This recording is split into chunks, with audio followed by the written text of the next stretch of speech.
બહાર આવે છે દીવબેન ધીમે ધીમે. હાલો દીવબેન, તો હવે જાઓ ને આપણે ઘરે. સરસ મજાનું જો માં થોડાઈ ગયું છે, તો હવે આખી તૈયાર થાવ એટલે તમને બતાડું.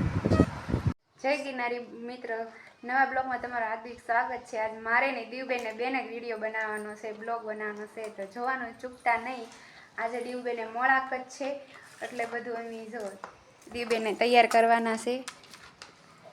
ચોલી પહેરી લીધા છે, જો મેકઅપ આ બધું રેડી થઈ ગયું છે. હવે અમારે હે ને દીવબેનને તૈયાર કરવાના છે અને પૂંજવા જવાનું છે. અમારે જપુબેનને, કાઉબેનને સરસ મજાનું જો માં થોડાઈ ગયું છે, તો હવે આખી તૈયાર થાવ એટલે તમને બતાડું.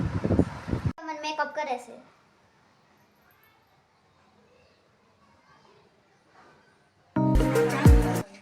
ચોખાના દાણા, બાકી પછી અબીલ કે લાલ કંકુ,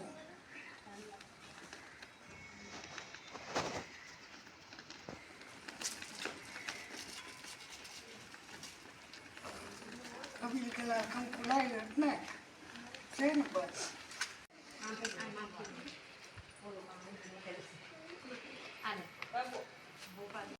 હાલો મિત્ર, હું ને દીવબેન પૂંજવા આવ્યા હતા.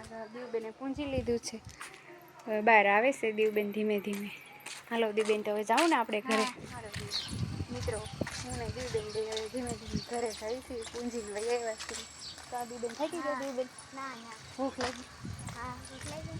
ભૂખ લાગી, હવાનું કંઈ ખાધું નથી.